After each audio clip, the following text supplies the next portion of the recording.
Hello student, welcome to my YouTube channel Rohit academy. Student, आज हम इस वीडियो में आप लोगों को बताएंगे क्लास 11th का आप लोगों का विषय है साहित्यिक हिंदी, यानी कि वार्षिक परीक्षा का ये पेपर है 2024 का। बिल्कुल वायरल पेपर है और जिसका कोड है पेपर का NEM01। आप लोगों को जानकारी के लिए बता दूं कि ये आप लोगों को सामान्य हिंदी वालों के लिए भी इम्पोर्टेंट है और साहित्यिक हिंदी के लिए तो और भी इम्पोर्टेंट है।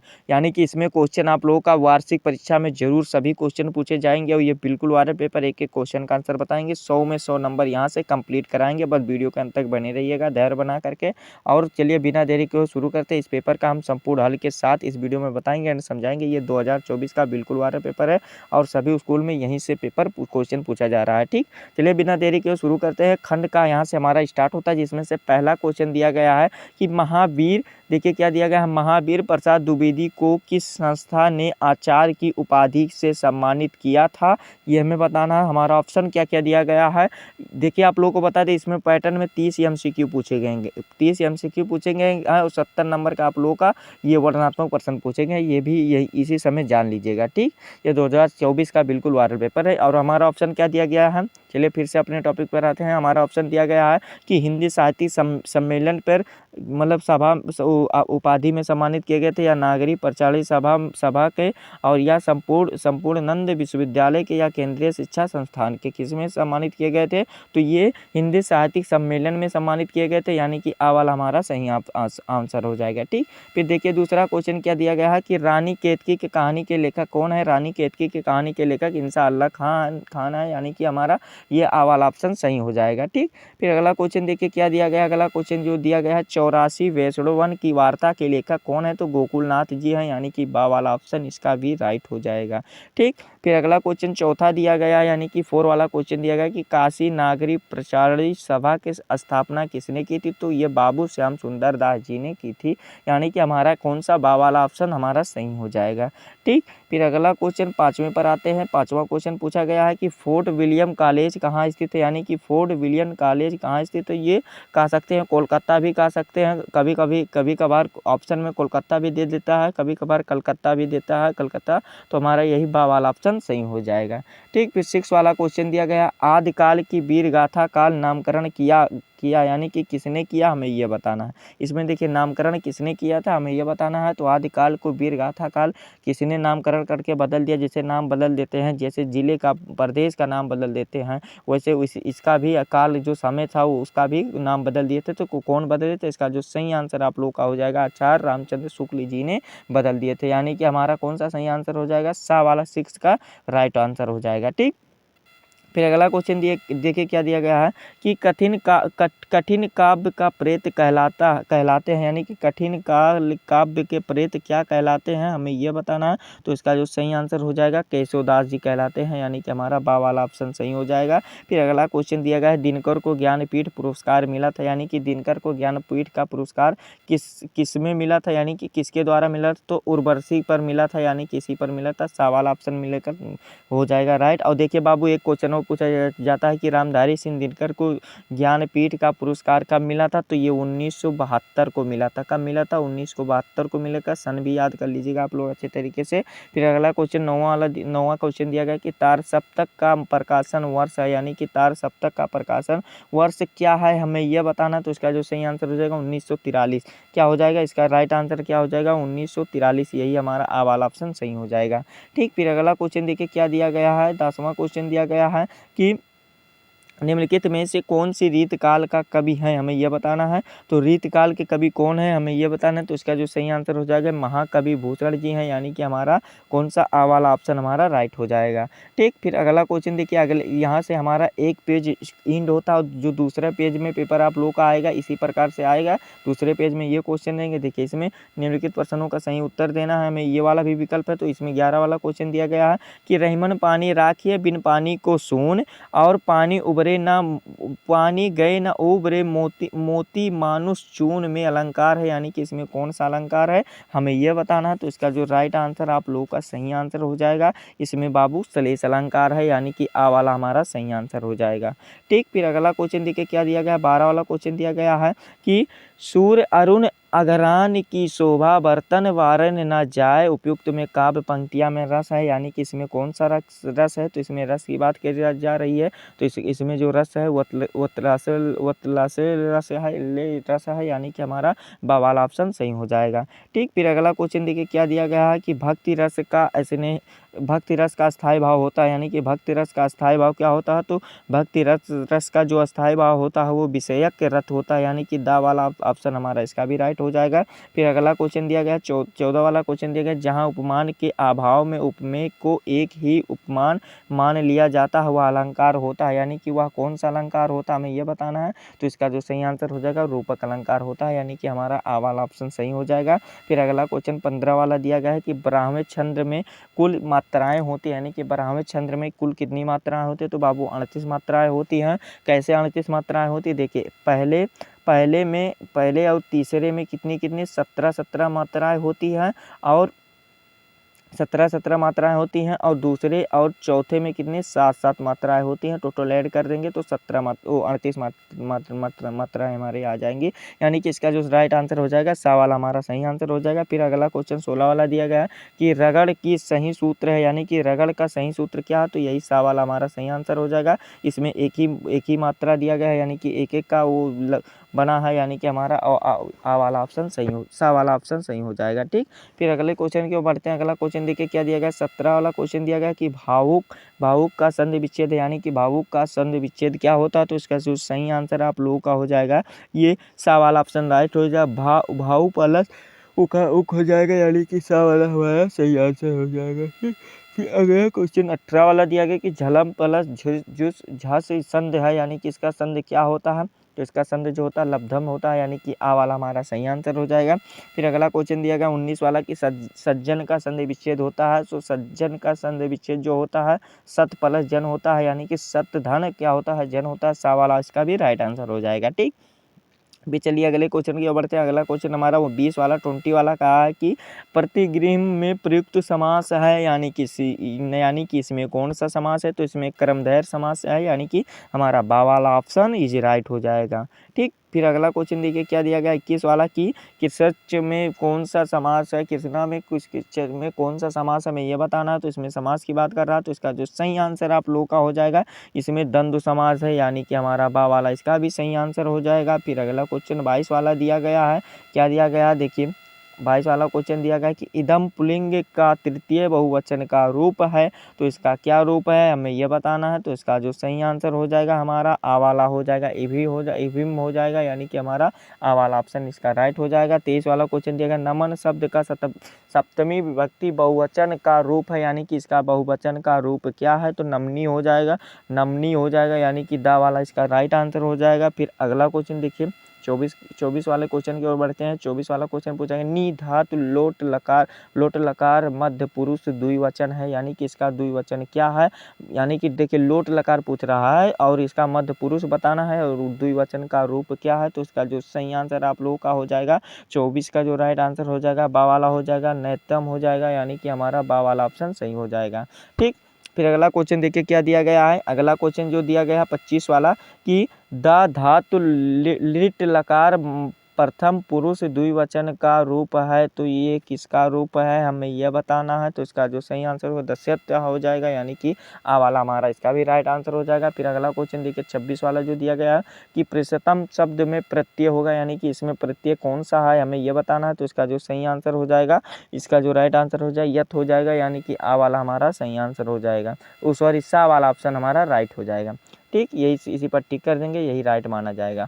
फिर अगला क्वेश्चन देखिए क्या दिया गया है, जो 27 वाला क्वेश्चन दिया गया है कि श्रुता शब्द में प्रत्यय है, यानी कि इसमें प्रत्यय कौन सा है हमें ये बताना, तो का तो हो जाएगा, यानी कि ये वाला सा वाला ऑप्शन हमारा इसका राइट हो जाएगा।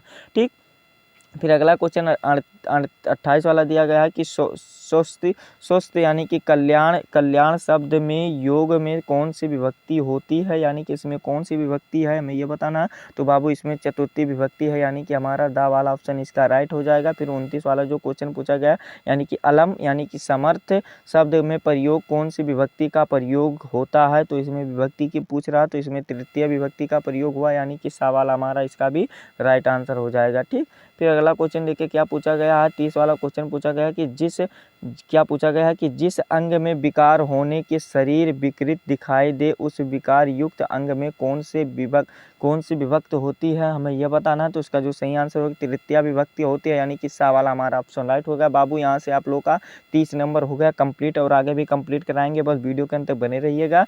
और यहाँ पर MCQ आप लोग के एंड होते हैं, ये सेम इसी प्रकार से आप लोग का भी पेपर आएगा। खंड खा यहाँ से स्टार्ट होता है, जिसमें से आप लोग को वर्णनात्मक प्रश्न रहेंगे, यानी कि आप लोग का इसका आंसर उत्तर पुस्तिका में देना होगा। ठीक, यहाँ पर पहला क्वेश्चन दिया गया है कि दिए गए गद्यांश को पढ़ करके उन पर आधारित प्रश्नों के उत्तर दीजिए। आप लोग का 10 नंबर का क्वेश्चन है। यहाँ पर देखिए पहला क्वेश्चन क्या दिया गया, सूर्यदेव की उदारता और न्यायशीलता को तारीफ के लायक है। वेरी इंपॉर्टेंट ये भी क्वेश्चन है, तो ये आप लोग इसको स्क्रीन पर दिखा दे रहे हैं, इसको पढ़ लीजिएगा। आप लोग को 10 नंबर का क्वेश्चन है, तो ये आप लोग को हम बता देते हैं कहाँ से लिया गया है। तो ये आप लोग का महाकवि प्रभात का वर्णन जो चैप्टर है उससे लिया गया है, और जिसके लेखक कौन है, महावीर प्रसाद द्विवेदी जी हैं। तो ये वाला हमारा कंप्लीट हो जाएगा। देखिए क्वेश्चन क्या क्या पूछा गया, उपयुक्त गद्यांश के पाठ एवं लेखक का नाम बताइए। तो बाबू देखिए पाठ का नाम जो है महाकवि माघ का प्रभात वर्णन ये इस महाकवि प्रभात काल का जो प्रभात काल का वर्णन है, ये इस चैप्टर से लिया गया है, जिसके लेखक कौन है, लेखक का नाम महावीर प्रसाद द्विवेदी जी हैं। ये बाबू 2 नंबर कंप्लीट हो गया। फिर अगला क्वेश्चन देखिए क्या पूछे, सूर्यदेव की उदारता में क्या कहा गया है, हमें यह बताना। तो ये इसका आंसर लिखेगा कि सूर्यदेव की उस उदारता में यही कहा गया है कि वो न्यायशीलता के तारीफ के लायक हैं। बस इतना ही लिख दीजिएगा, आप लोग का ये कंप्लीट हो जाएगा। ठीक, फिर अगला क्वेश्चन पूछे, सूर्यदेव के स्वभाव में लेखक ने क्या संबंध बताया है। तो सूर्यदेव के संबंध में लेखक ने यही बताया है कि उनकी तरफदारी तो उसे छू तक नहीं गई, और पक्षपात, यहाँ से लेकर के आप लोग कहाँ तक लिख लीजिएगा, यहाँ से लेकर के आप लोगों को बना कर लिख दीजिएगा, जैसा आप लोगों को समझ में आएगा। और वह आप लोग को इसको अच्छे तरीके से तैयार करके ही जाना है। ठीक, फिर अगला क्वेश्चन देखिए क्या पूछा गया है कि पर्वतों के शिखर पर पड़ते सूर्य के प्रातःकालीन किरणों के संबंध में क्या कहा गया है। तो यही कहा गया है कि पर्वतों पर जब पड़ते हैं सूर्य प्रातः यानी कि सुबह के समय, तो जो अंधेरा होता है वो अंधेरा भाग जाता है और वहाँ पर उजाला प्रकट हो जाता है। ये वाला यही कहा गया। और रेखांकित अंश की व्याख्या नीचे पूछा गया, तो इसको अच्छे तरीके से आप लोग तैयार करके जाएंगे, तभी आप लोग का 10 नंबर मिलेगा। तो अच्छे तरीके से आप लोग तैयार कर लीजिएगा। इतना देखिए यही आप लोग का क्वेश्चन दिया गया है, तो आप लोग को बताना हमारा काम है, तैयार करना आप लोगों का काम है। अच्छे तरीके से उसको तैयार करके जाइएगा। और देखिए दूसरा क्वेश्चन क्या दिया गया है कि दिए गए यानी कि देखिए इसमें क्वेश्चन क्या दिया गया है, दिए गए पद्यांश पर आधारित प्रश्नों का उत्तर दीजिए। 10 नंबर का ये भी क्वेश्चन है। इसमें देखिए क्या दिएगा, अजो तरैनो ही रहो सूत सेव इक रंग नाक बास विसरी हो वासी मुतुनु के संग। तो ये वाला देखिए इसके दोहे के संदर्भ बता दीजिएगा। आप लोग रेखांकित अंश की व्याख्या बता दीजिए। बेसर नामक आभूषण कहाँ पहना जाता है, ये बता दीजिएगा। आप लोग इसका मतलब अलंकार, ये 5 क्वेश्चन पूछेंगे। 10 नंबर का ये भी क्वेश्चन है, तो ये वाला भी सॉल्व करके अच्छे तरीके से रेडी करके जाइएगा। जब बता दे रहे हैं तो आप लोग को तैयार करने में कौन सी बात जा रही है, तो आप लोग इसको अच्छे तरीके से तैयार करके ही जाइएगा। ठीक, फिर अगला क्वेश्चन देखिए क्या दिया गया है कि तीसरे का कहा दिया गया, निम्नलिखित किसी एक लेखक का साहित्यिक परिचय देते हुए उनकी प्रमुख रचनाओं का उल्लेख करना है। देखिए 5 नंबर का क्वेश्चन दिया गया है, और आप लोग को क्या करना है, राहुल संकृत्यानंद का याद कर लेना है, रामवृक्ष बेनुपुरी का, श्याम सुंदर दास का, किसी एक पर लिख दीजिएगा। 5 नंबर कंप्लीट हो जाएगा। साहित्यिक परिचय एंड उनकी प्रमुख रचनाओं का उल्लेख करना है। ठीक, फिर अगला क्वेश्चन देखिए यहाँ से खा दिया गया है कि क्या दिया गया है कि निम्नलिखित में से किसी एक कवि का साहित्यिक परिचय देते हुए उनकी कृतियों पर प्रकाश डालिए। 5 नंबर तभी मिलेगा, अन्यथा नहीं मिलेगा। महाकवि भूषण जी दिए हैं, कविवर बिहारी जी, गोस्वामी तुलसीदास जी, सभी याद करके चले जाइए। तो 10 नंबर तो ये तो हलवा है, आप लोग तो इसको ले लेंगे, ये कन्फर्म है। तो आप लोग यही याद करके चल जाइएगा किसी एक का, और आप लोग को 10 नंबर यहाँ से कंप्लीट हो जाएगा, कोई नहीं रोक सकता है। फिर अगला क्वेश्चन देखिए चौथा क्वेश्चन दिया गया कि ध्रुव यात्रा अथवा प्रायश्चित कहानी के उद्देश्य पर प्रकाश डालिए। बाबू प्रकाश डालना है, यानी कि प्रकाश डालना है, यानी कि इस प्रकार से प्रकाश नहीं डालना है जिस प्रकार से टार्च वाला प्रकाश डालना है, इस प्रकार से नहीं प्रकाश डालना। आप लोग को उसके बारे में लिखना है, बताना है। ठीक, विस्तार से 5 नंबर का क्वेश्चन। अगर आपको ये वाला नहीं आ रहा तो अथवा करके भी दिया गया, यानी कि समय और आकाशदीप, यानी कि आकाशदीप क्या है, जयशंकर प्रसाद जी वाला है। कहानी की समीक्षा कीजिए, यानी कि उसके बारे में बताइए। तो ये वाला बता दीजिएगा, 5 नंबर मिल जाएगा। तो किसी एक क्वेश्चन को आप लोग अच्छे तरीके से हल करके ही जाइएगा। ठीक, फिर अगला क्वेश्चन 5वां क्वेश्चन जो 5 नंबर का क्वेश्चन दिया गया है कि स्वपठित नाटक के आधार पर किसी एक खंड के सभी एक प्रश्न को उत्तर दीजिए। देखिए बाबू क्या कह रहा है, ये समझिए कि ये कह रहा है कि जो स्वपठित यानी कि जो आप लोगों को पढ़ना है, जो नाटक आप लोग को जनपद में है, सिर्फ उसी को आधार पर ही एक खंड का यानी कि किसी एक का आप लोग आंसर बता दीजिएगा और 5 नंबर इसका ले लीजिएगा। चाहे देखिए राज मुकुट अगर आप लोग को जिले में होगा या शहर में होगा तो इसको आप लोग नाटक के द्वितीय अंक की कथा का सार अपने शब्दों में लिखिए। तो चाहे आप ये वाला कीजिए, चाहे आप लोग राजमुट्टू नाटक वाला के शीर्षक और चित्र बताइए तो ये वाला कर सकते हैं। आप लोग को जो जनपद में सूत पुत्र दिया गया है, गरुड़ ध्वज भी दिया गया है, आन का मान दिया गया है और कुहासा एवं किरण दिया गया है। तो ये आप लोग को जो भी जनपद में होगा उसको अच्छे तरीके से तैयार करके ही जाइएगा, तभी 5 नंबर आप लोगों को कंप्लीट हो जाएगा। ठीक, फिर आगे देखिए क्या दिया गया। 7 नंबर का क्वेश्चन जो दिया गया है क्या कि देखिए दिए गए संस्कृत गद्यांश के ससंदर्भ हिंदी में व्याख्या हिंदी में अनुवाद करना है। देखिए क्या करना है कि ससंदर्भ यानी कि संदर्भ भी बताना है। 2 नंबर का संदर्भ रहेगा, 5 नंबर का आप लोग का हिंदी अनुवाद रहेगा। टोटल 7 नंबर यहाँ से मिलेंगे। तो यहाँ पर आप लोग को इसको अच्छे तरीके से रेडी यानी कि तैयार करके ही जाइएगा। तो ये वाला तैयार कर लीजिएगा। एम प्रपत्र राजा वाला भारतवर्षीय वाला, तो ये वाला तैयार कर लीजिएगा। ज़्यादा से ज़्यादा 4-5 लाइन का 5-6 लाइन का होगा तो इसको अच्छे तरीके से रेडी करके जाइएगा। फिर इसमें खा भी करके दिया गया है यानी कि ये श्लोक यानी कि दिए गए श्लोक का संदर्भ हिंदी अनुवाद करना यानी कि पद्यांश है ये। और ये भी 7 नंबर का दिया गया है। तो इसको भी अच्छे तरीके से तैयार करके जाइएगा।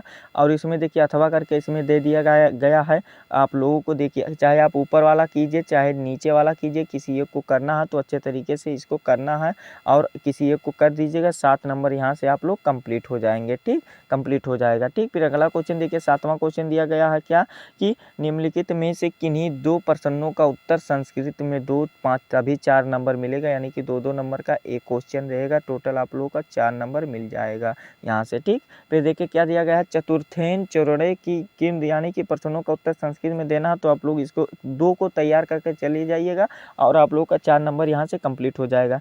और फिर का कवि यानी कि 3 दिया गया। बल्मीकम क्या का आसित यानी कि बल्मीक कौन थे ये हमें बताना है। बल्मीक कौन थे ये बताना है, तो ये वाला भी बता दीजिएगा आप लोग। ठीक, तो आप लोग का 4 नंबर यहाँ से कंप्लीट हो जाएगा।